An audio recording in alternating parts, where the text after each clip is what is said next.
Good afternoon students. आपण या ठिकाणी या पूर्वीच्या तासिकेमध्ये गृहविज्ञान विषयाच्या पूर्वीच्या तासिकेमध्ये कृत्रिम तंतूचं वर्गीकरण हे डिटेलमध्ये बघणार आहोत, म्हणजे थोडक्यात बघितलं होतं.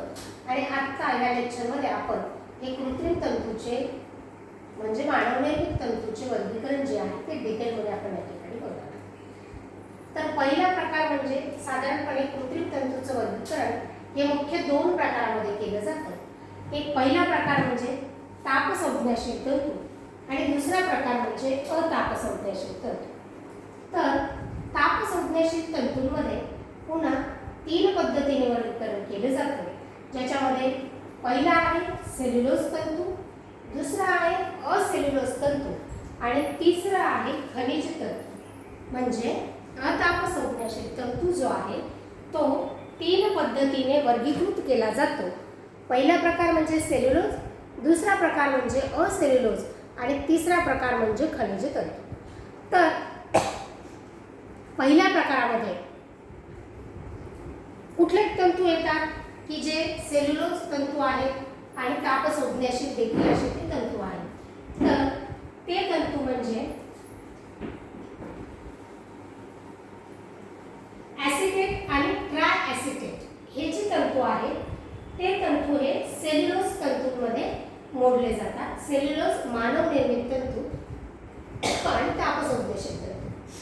त्याच्यानंतर मानव निर्मित मध्ये तापसंज्ञाशील तंतूमध्ये असेल्युलोज तंतू ज्याला संश्लेषित तंतू असं देखील म्हटलं जातं.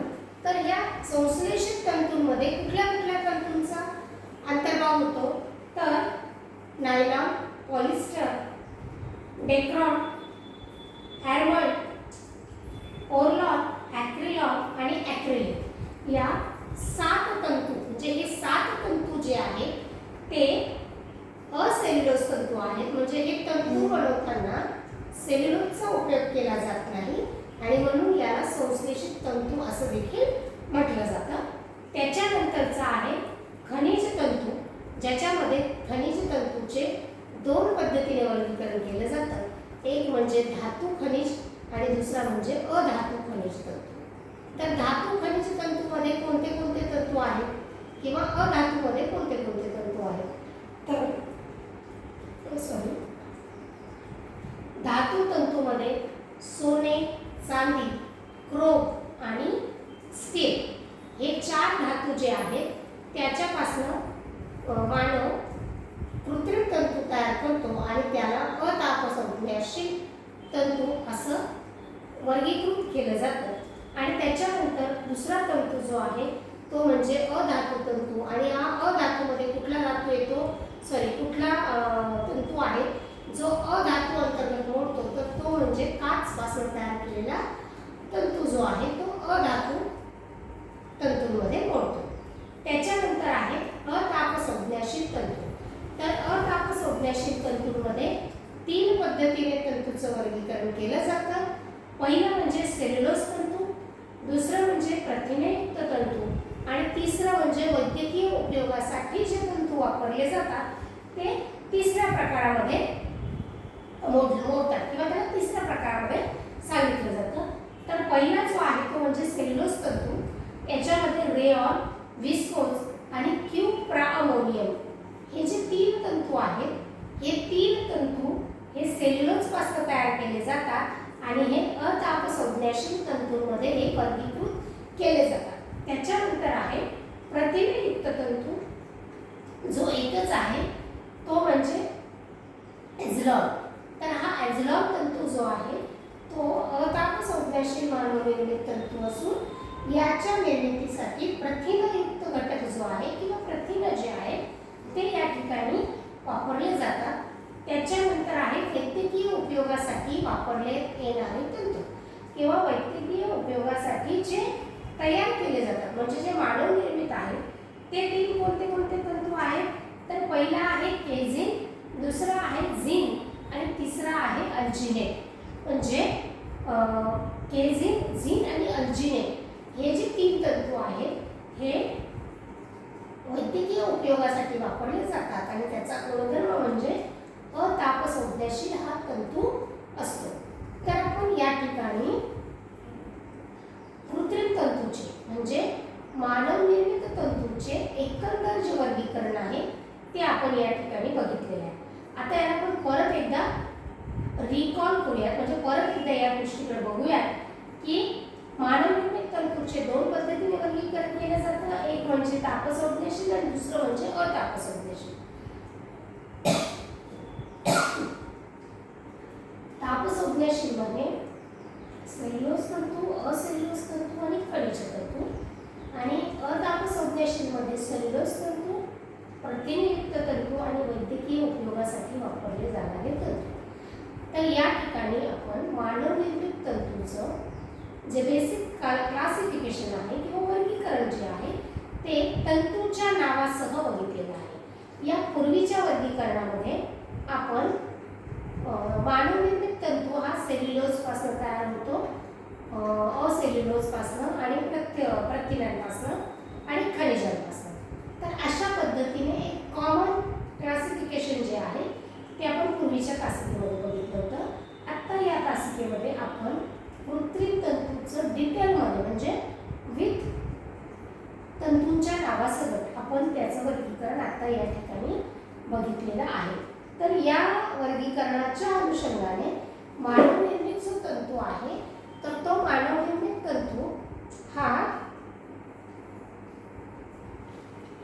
त्याच्या गुणधर्मानुसार म्हणजे तो तंतू बनवल्यानंतर तो कोणता गुणधर्म दाखवतो किंवा तो कोणत्या गुणधर्मानुसार बघितला जातो किंवा पाहिला जातो, तर या अनुषंगाने याला तापसंज्ञाशील आणि अतापसंज्ञाशील अशा पद्धतीने याला वर्गीकृत केलेलं आहे.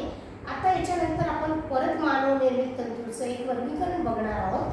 तर हे वर्गीकरण कशाच्या आधारावर केलेलं आहे, तर हे वर्गीकरण त्याच्यामध्ये उपयोगात आणलेला पदार्थ कोणता आहे, म्हणजे कोणत्या पदार्थापासून हा तंतू तयार केला जातो, म्हणजे मानव निर्मित तंतू तयार करताना कोणता पदार्थ वापरला जातो त्या पदार्थाच्या वरून पुन्हा एक मानव निर्मित तंतूचे वर्गीकरण केले जाते. तर ते कसे केले जाते हे आपण आता या ठिकाणी बघणार आहोत. तर हे वर्गीकरण जे आहे ते तीन पद्धतीने केले जातं. म्हणजे सेल्युलोज, दुसरा म्हणजे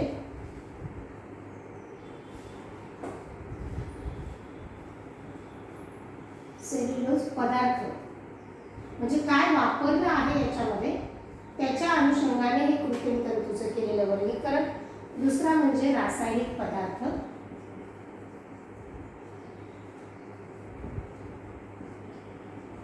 तर तिसरा म्हणजे खनिज पदार्थ.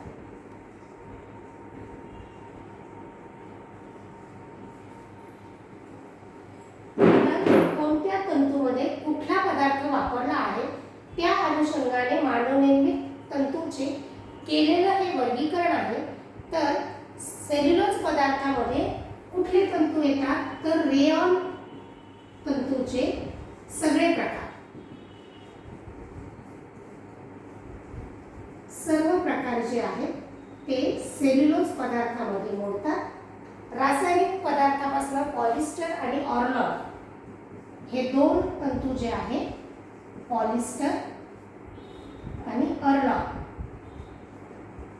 हे जो ॲरलॉन हे दोन तंतू जे आहेत हे रासायनिक पदार्थापासून तयार केले जातात आणि खनिज पदार्थापासून सोने,